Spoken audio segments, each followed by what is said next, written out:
क्या आपको पता है कि एक बार अर्जुन की लड़ाई महादेव से हुई थी और ऐसी परिस्थितियां भी बनी थी कि महादेव श्री कृष्ण के पुत्र बन गए थे। अब से कुछ दिनों पहले जब मैं काशी विश्वनाथ घूमने के लिए गया था और वहां पर मैंने दर्शन भी किए, तब इन कुछ कथाओं के बारे में मुझे ही पता चला और इससे पहले मुझे भी इस बारे में पता नहीं था। और आज महाशिवरात्रि के मौके पर इस बारे में बात करना तो भाई बनता ही है। काव्य की भक्ति धारा में ब्रजभाषा के एक उपासक कवि हुए हैं संत मतीराम। उन्होंने अपने एक दोहे में बेहद ही सरल शिव आराधना का वर्णन किया है। वे लिखते हैं, मोमन मेरी बुद्धि लय करी हर कौं, अनुकूल लय त्रिलोक की साहिबी दे धतूर को फूल। इसका मतलब है कि हे मेरे मन, मेरी बुद्धि को लेकर भगवान शंकर के अनुकूल बना दे, यानी मुझे भगवान शंकर का भक्त बना दे, क्योंकि उन पर भक्त केवल धतूरे के पुष्प चढ़ाकर ही तीनों लोकों का आधिपत्य प्राप्त कर लेता है। भाव यह है कि भगवान शंकर बहुत जल्दी प्रसन्न हो जाते हैं। शिव का यह स्वरूप वेदों में वर्णित उनके रुद्र काले भयंकर स्वरूप से बेहद अलग है। पुराण कथाओं में जब त्रिदेवों की महिमा गाई गई, तो विष्णु जी के साथ साथ शिव जी की महानता और दयालुता की कथाएं समानांतर क्रम में चलती रहीं। ये जरूर रहा है कि इसी देश में शैव और वैष्णव मत अलग अलग रहे। इसमें भी शैव शिव जी को परम सत्ता बताते हैं, तो वैष्णव विष्णु जी को परब्रह्म बताकर श्रेष्ठ कहते हैं। लेकिन पुराण कथाएं दोनों को एक दूसरे का पूरक बताती हैं। अगर हम समझें तो रामायण और महाभारत में भी शिव जी के बारे में सुनने को मिलता है। जहां एक और विष्णु पुराण में भगवान विष्णु के दशावतारों के साथ साथ 24 अवतारों का वर्णन होता है, तो ठीक इसके ही समानांतर शिव कथाएं भी चलती रहती हैं और विष्णु जी के हर अवतार में शिव जी की मौजूदगी दिखाई देती है। बल्कि कई गाथाओं का वर्णन ऐसे किया गया है कि शिव और विष्णु एक ही हो, और आश्चर्यजनक तरीके से इन्हें हरिहर भी कहा जाता है। इसमें हरि विष्णु जी हैं और हर शिव जी हैं। बिहार के सोनपुर में स्थित हरिहरनाथ मंदिर में शिव और विष्णु दोनों एक साथ ही विराजमान। त्रेता युग में गंगा नदी को विष्णु जी के चरणों से निकला हुआ बताया गया है, जिसे शिव जी अपने शीश पर धारण करते हैं। इसी तरह भस्मासुर नाम का एक राक्षस जब शिव जी को ही भस्म करने बढ़ता है, तो विष्णु जी मोहिनी अवतार लेकर उन्हें बचाते हैं। रामायण में श्री राम शिव धनुष तोड़कर माता सीता से विवाह करते हैं, तो वहीं रावण से युद्ध में शिव जी के अंश के रूप में हनुमान उनकी सहायता करते हैं। इसके अलावा खुद प्रभु श्री राम रामेश्वर में शिवलिंग बनाकर उनका पूजन करते हैं, जिसे शिव जी ने अपने ज्योतिर्लिंग रूप में स्थापित भी किया है। त्रेता युग में ही शिव जी के एक और शिवलिंग की कथा सामने आती है, जिसे उनका सबसे महत्वपूर्ण आत्मलिंग कहा गया है। रावण भले ही राक्षस था, लेकिन कुल से ब्राह्मण था और बड़ा ही विद्वान था। उसने शिव जी के निराकार स्वरूप को समझा और इसी रूप में उन्हें लंका ले जाना चाहता था। दरअसल रावण को विश्व विजयी बनने की एक जिद थी। इसके लिए उसे सत्व, रज और तम तीनों पर अधिकार चाहिए था और लंका में वो तीनों तत्वों को स्थापित करना चाहता था। रावण ये रहस्य जानता था कि त्रिपुर का अंत करने वाले महादेव शिव तीनों ही गुणों में अधिकारी हैं। इसलिए अगर सिर्फ उन्हें ही लंका ले जाया जाए तो फिर उसे विश्व विजयी बनने से कोई नहीं रोक सकता। अपने घमंड में चूर रावण पहले तो शिव जी को कैलाश सहित उठाकर लाने का प्रयास करता है, लेकिन शिव सिर्फ एक अंगूठे से कैलाश को दबा देते हैं, जिससे रावण के हाथ कैलाश के नीचे ही दब जाते हैं। तब वो इसी अवस्था में पीड़ा सहते हुए शिव तांडव स्तोत्र की रचना करता है और शिव स्तुति करता है। महादेव शिव इससे प्रसन्न होते हैं और रावण को अपना आत्म स्वरूप लिंग देते हैं।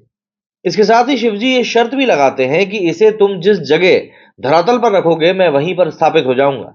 रावण को आत्मलिंग ले जाते देख देवताओं में हड़कंप मच गया, क्योंकि अगर रावण ने शिवलिंग को लंका में स्थापित कर दिया होता तो वो वाकई में अजय हो जाता। इस संकट का निराकरण गणेश जी ने किया, जो खुद अपने पिता महादेव को लंका में स्थापित नहीं होने देखना चाहते थे।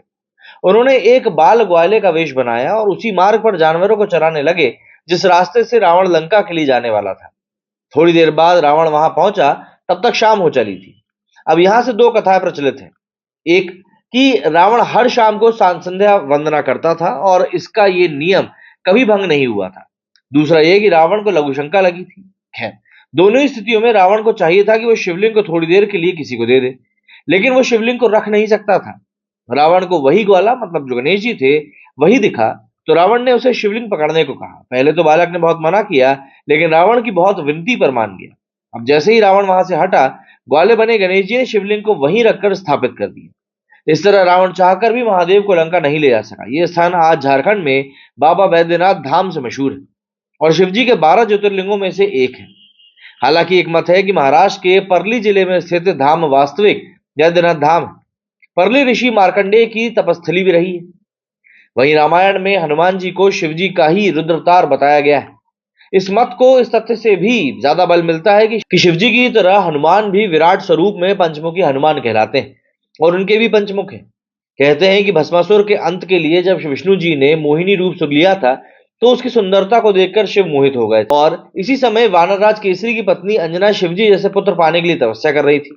ऋषियों ने शिवजी की ज्योति को अंजना के गर्भ में स्थापित किया और फिर हनुमान जी का जन्म हुआ। इस तरह रामकथा में शिवजी की मौजूदगी एक प्रमुख पात्र के रूप में रही है। अब अगर हम बात करें महाभारत की, तो महाभारत में भी कई प्रसंगों में शिवजी की मौजूदगी दिखाई देती है। शिव ही अर्जुन को अपना दिव्य पशुपास्त्र देते हैं, लेकिन इसके पहले वे खुद किरात मतलब एक शिकारी बनकर अर्जुन की योग्यता की परीक्षा भी लेते हैं। महाभारत के सभा पर्व, वन पर्व और आदि पर्व में पूरी एक किरात जाति का जिक्र है, जो कि संभवतः हिमालय की तलहटी में रहते थे। तो वहीं वन पर्व वाले हिस्से में अर्जुन का किरात रूपी शिव से युद्ध का वर्णन भी है। महाकवि भारवी ने संस्कृत साहित्य में इसी युद्ध को लेकर किरातार्जुनियम लिख दिया है। तो ये कथा कुछ ऐसी है कि 12 वर्ष का वनवास और 1 वर्ष का अज्ञातवास पाए पांडवों को श्री कृष्ण ने अलग अलग कार्य सौंपे थे। उन्होंने अर्जुन को दिव्यास्त्रों को इकट्ठा करने भेजा। इसमें सबसे जरूरी था पशुपतास्त्र, जो कि शिवजी के ही पास था, इसलिए अर्जुन उनकी तपस्या करने लगे। उधर महादेव शिव ने अर्जुन की परीक्षा लेने के लिए एक शिकारी का वेश धारण किया और वहां पर पहुंच गए जहां पर अर्जुन घोर तपस्या कर रहे थे। उसी समय मुकासुर नाम का एक दैत्य जंगली सुअर बनकर उस नगर में आतंक मचा रहा था। उसके उत्पात से ऋषि मुनियों के आश्रमों में कोलाहल मच गया था। इससे अर्जुन का ध्यान भंग हो गया। विकराल सुअर को उत्पात मचाते देखकर उसने धनुष उठाया और बाण चला दिया, लेकिन अर्जुन ने देखा कि सुअर के शरीर में 2 तीर एक साथ आ चुके। इधर उधर नजर फिराने पर वही किरात थोड़ी दूरी पर धनुष ताने खड़ा था। सुअर को किसने मारा, इस बात पर अर्जुन और किरात बहस करने लगे। अहंकार में अर्जुन ने खुद को श्रेष्ठ गुरु का शिष्य और श्रेष्ठ कुल का पुत्र बताया। इसके बाद शिवजी और अर्जुन में युद्ध छिड़ गया। अर्जुन के सभी बाणों को किरात ने काट डाला, लेकिन किरात को खरोच तक नहीं आई। अर्जुन ने किरात पर तलवार फेंकी, लेकिन वो टूट गई। निहत्थे अर्जुन ने एक विशाल पेड़ उखाड़कर किरात पर फेंका, लेकिन किरात के शरीर से टकराते ही पेड़ तिनके की भांति टूटकर बिखर गया। इसके बाद किरात ने अर्जुन को उठाकर दूर फेंक दिया। शिवजी का स्पर्श पाते ही अर्जुन सोचने लगे कि मैं तो शिवजी की तपस्या करने आया था और ये कहां युद्ध में उलझ गया। ऐसा सोचते ही अर्जुन ने रेत से शिवलिंग बनाया और पूजा करने लगा। इस बीच किरात ने फिर से उसे ललकारा। अर्जुन ने इस बार जैसे ही किरात को देखा तो अवाक रह गया, क्योंकि जो फूलों की माला अर्जुन ने शिवलिंग पर चढ़ाई थी वही किरात के गले में दिख रही थी। ये देखकर अर्जुन को समझ में आ गया कि किरात के रूप में कोई और नहीं बल्कि स्वयं भगवान शिव ही है। अर्जुन किरात के चरणों में गिर पड़े और उनसे क्षमा मांगी। तब शिवजी अपने असली रूप में प्रकट हुए। अर्जुन ने वही शिव पूजन करके उन्हें प्रसन्न किया। देवादिदेव शिव ने अर्जुन के भक्ति और साहस की भूरी पूरी प्रशंसा करी और वरदान स्वरूप अभेद्य पशुपत अस्त्र उसको दे दिया। युद्ध में विजय होने का साथ में वरदान भी दिया। महाभारत के बिल्कुल अंतिम में भी शिवजी की मौजूदगी तब दिखाई देती है जब पांडव सब कुछ समाप्त होने के बाद स्वर्ग की ओर बढ़ने लगते हैं। इस कथा का जिक्र महाभारत के मौसूल पर्व में है। श्री कृष्ण के देह त्याग के बाद पांडवों का धरती से मन उचट जाता है। वे अपना सारा राज्य परीक्षित को सौंप देते हैं और फिर संन्यास लेकर स्वर्ग की खोज में बढ़ते हैं। लेकिन मुक्ति का मार्ग तो सिर्फ शिवजी ही बता सकते थे, और महाभारत के रण और भयंकर रक्तपात के कारण शिवजी पांडवों को स्वर्ग का अधिकारी मानते नहीं थे, इसलिए वे लुप्त हो गए। शिवजी के दर्शन के लिए पांडव काशी गए, पर वे वहां पर मिले नहीं। इसके बाद वे लोग उन्हें खोजते हुए हिमालय तक आ पहुंचे। भगवान शंकर पांडवों को दर्शन नहीं देना चाहते थे, इसलिए वे केदार क्षेत्र में चले गए। जब पांडव भी वहां पहुंचे तो शिवजी बैल का रूप बनाकर भागने लगे, लेकिन भीम ने उन्हें पहचान लिया। भीम ने 2 पर्वतों पर अपने पैर फैला दिए और सामान्य गाय बैल तो उनके पैरों के बीच से निकल गए, लेकिन शिवरूपी बैल पैरों के नीचे से नहीं निकलना चाहते। तब भीम उनके पैर पकड़ने के लिए झटके से कूदे, लेकिन शिव धरती में धंसने लगे। तब भीम ने बैल की कुबड़ पकड़ ली। पांडवों की भक्ति दृढ़ संकल्प देखकर शिवजी प्रसन्न हुए और उन्हें दर्शन देकर पाप मुक्त कर दिया। युधिष्ठिर ने केदारनाथ कहकर उनकी आराधना करी और उसी समय से भगवान शंकर बैल की पीठ की आकृति पिंड के रूप में श्री केदारनाथ में पूजे जाते हैं।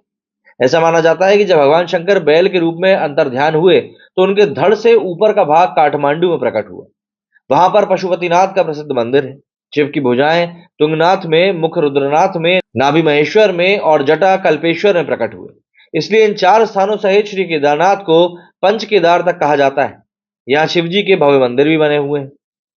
वहीं शिवजी के एकादश अवतारों में महाभारत का प्रमुख पात्र अश्वत्थामा भी आता है, क्योंकि उसे मिला अमरता का श्राप इतना भयंकर था कि उसे कोई झेल ही नहीं सकता था। इसलिए शिवजी ने खुद उस अंश में अवतार लिया था ताकि मानवता को इस बात की प्रेरणा भी दी जा सके कि दुश्मनी और लालच में इंसानी दिमाग किसी हद तक गिर सकता है। कृष्ण का पुत्र सांब भी रुद्र का ही अवतार बताया जाता है, क्योंकि सांब की वजह से ही यदुवंश का खात्मा हुआ था और फिर शिव संहार के देवता है। शिव बताते हैं कि जब विकास अपने चरम पर पहुंचकर विनाश करने लगता है, तो फिर वो उसका संहार करने या फिर सृजन करने के लिए जमीन तैयार करते हैं। यही वजह है कि अगर विष्णु जी पुराण पुरुष हैं तो शिव काल पुरुष हैं।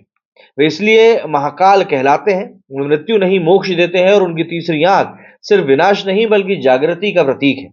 महामृत्युंजय मंत्र भी यही कहता है, ओम त्र्यंबके यजामहे सुगंधिम पुष्टिर्वर्धनम उर्वारुकमिव बंधनान मृत्यु मूर्छीय मात्रता। हम तीन नेत्रों वाले उस तत्पुरुष की वास्तविकता का चिंतन करते हैं जो जीवन की मधुर परिपूर्णता को पोषित करता है और वृद्धि करता है।